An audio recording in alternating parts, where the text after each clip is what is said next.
vers une entente Mali-CEDEAO, Choguel Kokala Maïga, l'agneau sacrificiel. N'oubliez pas de vous abonner à la chaîne pour ne pas manquer nos prochaines vidéos.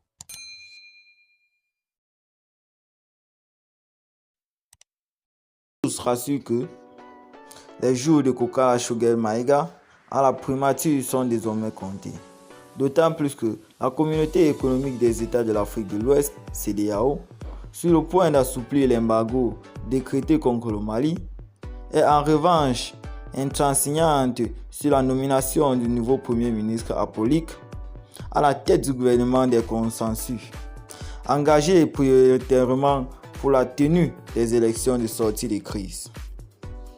De nombreux observateurs de la scène politique sous-régionale ont acquis la certitude que le sommet de ce 4 juin 2022 de la communauté économique des États de l'Afrique de l'Ouest CEDEAO à Accra, au Ghana, débouchera sur le retour en grâce du Mali au sein de l'organisation sous-régionale. Suspendu de l'instance de la communauté sous-régionale après le coup d'État de mai 2021, marqué par la mise hors de leurs prérogatives du président de la transition, le colonel-major à la retraite Badao, et de son premier ministre Mokhtar Ouane, le Mali est depuis 6 mois sous le coup d'une batterie de sanctions dures de la CEDEAO. La transition entamée en septembre 2020 est devant s'achever en février 2022, soit 18 mois après le renversement par l'armée du président Ibrahim Boubacar Keïta.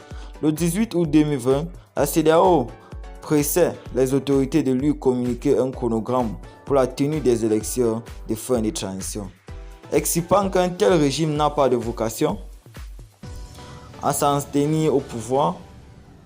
De l'autre côté, les autorités de la transition se fondant sur les conclusions des assises nationales pour la refondation. On estime qu'il fallait un délai de 6 mois à 5 ans pour nettoyer les incuries maliennes. Instauration de la sécurité sur l'Assemblée du territoire national, réconciliation des Maliens, relecture des textes fondamentaux, création d'un organe unique de gestion des élections, organisation du référendum sur la nouvelle constitution, lutte contre la corruption et l'impunité, remise de l'économie nationale sur les rails.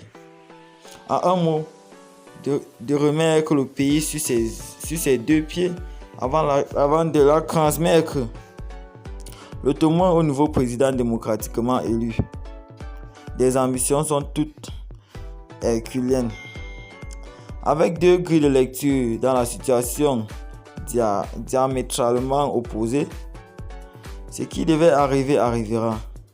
Irriter les chefs d'État de la CEDEAO, réunis en sanctions consacrées au Mali.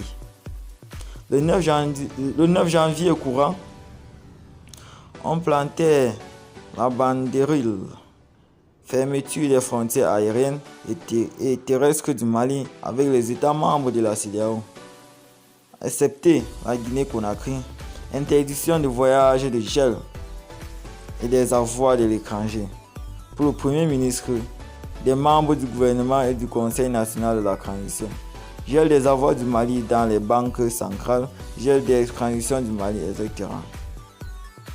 Parmi toutes les autorités maliennes, le Premier ministre Choguel Kokala Maïga a été celui qui a le plus tenu tête à la communauté internationale. Jusqu'à la tribune des Nations Unies, il n'a pas manqué de dénoncer les faux amis du Mali, accusant particulièrement la France d'avoir abandonné notre pays en plein vol. Après que le président Macron a décidé